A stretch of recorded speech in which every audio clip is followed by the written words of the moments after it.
नमस्कार। देश और दुनिया की तमाम फटाफट खबरों में आपका स्वागत है। खबरों के लिए आपसे निवेदन कि यदि आपने हमारे चैनल को सब्सक्राइब नहीं किया तो कृपया करके आपके अपने चैनल को सब्सक्राइब करना ना भूलें। आप सब्सक्राइब करते हैं तो हमें हिम्मत होती है सही और सच्ची खबरें आप तक पहुंचाने की, वरना मीडिया में किस तरह की खबरें आपको दिखाई जा रही है यह आप भली भांति जानते हैं। राहुल गांधी की बिहार यात्रा को इतने दिन हो गए लेकिन आपने कहीं पर भी कोई खबर नहीं देखी। लेकिन जैसे ही किसी अनजान व्यक्ति ने, अनजान कार्यकर्ता ने या अनजान आदमी ने कहीं कोई गाली बकी, वह जबकि वहां राहुल गांधी और तेजस्वी यादव दोनों ही मौजूद नहीं थे, वहां किसी ने गाली बकी और सोशल मीडिया पर उस व्यक्ति का भाजपा से भी संबंध बताया जा रहा है। हम इसकी पुष्टि नहीं करते हैं, लेकिन जैसे ही गाली बकी वो पूरे देश का मीडिया, पूरे फ्रंट पेज पर, पूरे मीडिया पर आज की चर्चा सिर्फ प्रधानमंत्री को गाली देने के मामले में चर्चा चल रही है। इससे आप अंदाजा लगा लीजिए कि जो खबर आपको पिछले कई दिनों से राहुल गांधी की यात्रा चल रही थी, कहीं कोई खबर नहीं थी और आज पूरे मीडिया पर सिर्फ उसकी खबर और उस खबर के साथ राहुल गांधी की सभा में प्रधानमंत्री मोदी को दी गाली, जबकि प्रधानमंत्री को गाली देने वाला कौन है ये सोशल मीडिया पर उसको वायरल भी किया जा रहा है कि वह किसका आदमी था, किसकी वजह से था। अब जो भी है, लेकिन उसको गिरफ्तार कर लिया गया है। लेकिन अब क्या है खबर, कांग्रेस ने शुक्रवार को भाजपा पर अपने कार्यालय पर हमला और तोड़फोड़ करने का आरोप लगाया। पूर्व पार्टी अध्यक्ष राहुल गांधी ने जोर देकर कहा कि सत्य और अहिंसा के सामने झूठ और हिंसा टिक नहीं सकते। राहुल ने जोर देकर कहा कि कांग्रेस सत्य और संविधान की रक्षा करती रहेगी। कांग्रेस सांसद और लोकसभा में विपक्ष के नेता राहुल गांधी ने कहा कि सत्य और अहिंसा के आगे असत्य और हिंसा टिक ही नहीं सकते।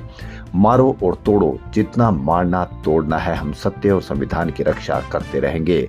सत्यमेव जयते। उन्होंने कहा कि पटना स्थित हमारे बिहार प्रदेश कांग्रेस कार्यालय सदाकत आश्रम पर एक मौजूदा कैबिनेट मंत्री और अन्य भाजपा नेताओं के नेतृत्व में किया गया हमला कायरतापूर्ण कृत्य है। यह हमें एसआईआर के नाम पर चल रही व्यापक वोट चोरी का पर्दाफाश करने से नहीं रोकेगा। ये कांग्रेस दूसरे नेता का बयान है। वहीं राहुल गांधी की वोटर अधिकार यात्रा के दौरान प्रधानमंत्री मोदी को एक अपशब्द कहने के मामले में शुक्रवार को पटना में बीजेपी और कांग्रेस कार्यकर्ता भिड़ गए। देखते ही देखते दोनों पार्टी के लोग आपस में भिड़ गए। दोनों के बीच लाठी डंडे और ईंट पत्थर चले। कई गाड़ियों में भी तोड़फोड़ की गई। बवाल के बाद पुलिस ने बीजेपी कार्यकर्ताओं को वहां से खदेड़ा। इसके बाद कांग्रेस कार्यकर्ता जमीन पर बैठकर प्रदर्शन करने लगे। 30 मिनट चले प्रदर्शन के बाद पुलिस ने सभी कांग्रेसियों को सड़क से हटाकर जाम खुलवाया। रिजर्व बैंक यानी आरबीआई के पूर्व गवर्नर उर्जित पटेल को इंटरनेशनल मॉनिटरी फंड यानी आईएमएफ में एग्जीक्यूटिव डायरेक्टर नियुक्त किया गया। पटेल अगले 3 साल तक इस पद पर रहेंगे। उर्जित पटेल 2016 में आरबीआई के 24वें गवर्नर बने थे। उन्होंने रघुराम राजन की जगह ली थी, लेकिन 2018 में निजी कारणों से उन्होंने इस्तीफा दे दिया था। इससे पहले भी पटेल वाशिंगटन डीसी में आईएमएफ के लिए काम कर चुके और 1992 में भारत में आईएमएफ के डिप्टी रेजिडेंट रिप्रेजेंटेटिव भी रहे। इसके अलावा वो आरबीआई में डिप्टी गवर्नर के तौर पर भी काम कर चुके हैं, जहां उन्होंने monetary policy, financial research, data information management policy, communication और आरटीआई जैसे मामलों को देखा है। उर्जित पटेल 1998 से 2001 तक वित्त मंत्रालय में सलाहकार भी रह चुके हैं।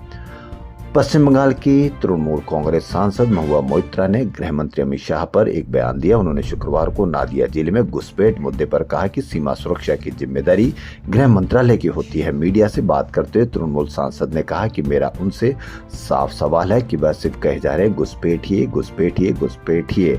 हमारा जो बॉर्डर है उसकी रखवाली जो एजेंसी कर रही है वह केंद्रीय गृह मंत्रालय के तहत आती है।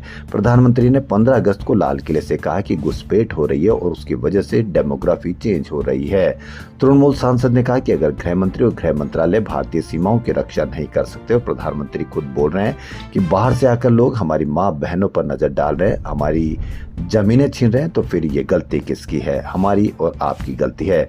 यहाँ तो बीएसएफ है, हम भी उनसे डर कर रहते हैं। बांग्लादेश हमारा दोस्त है, लेकिन आपकी वजह से पिछले कई सालों में ये स्थिति बदल चुकी है। टैरिफ के बाद America work visa, student visa और ग्रीन कार्ड पर भी सख्ती दिखाने लगा है। सरकार ने नए नियम लाने की तैयारी की है, जिनके तहत विदेशी छात्रों, सांस्कृतिक कार्यक्रमों में आने वाले लोगों और विदेशी पत्रकारों की वीजा अवधि अब कम की जाएगी। अभी तक इन लोगों को जरूरत के हिसाब से अमेरिका में रहने की इजाजत थी, लेकिन नए नियम के अनुसार विदेशी छात्र और सांस्कृतिक मेहमानों को 4 साल तक का वीजा मिलेगा। विदेशी पत्रकारों को 240 दिन का वीजा मिलेगा। ट्रंप प्रशासन का कहना है कि इससे वीजा धारकों की निगरानी आसान होगी और दुरुपयोग पर रोक लगेगी। फटाफट खबरों में फिलहाल इतना ही। यदि आपको हमारा चैनल पसंद आए तो लाइक, सब्सक्राइब और शेयर अवश्य करें। धन्यवाद।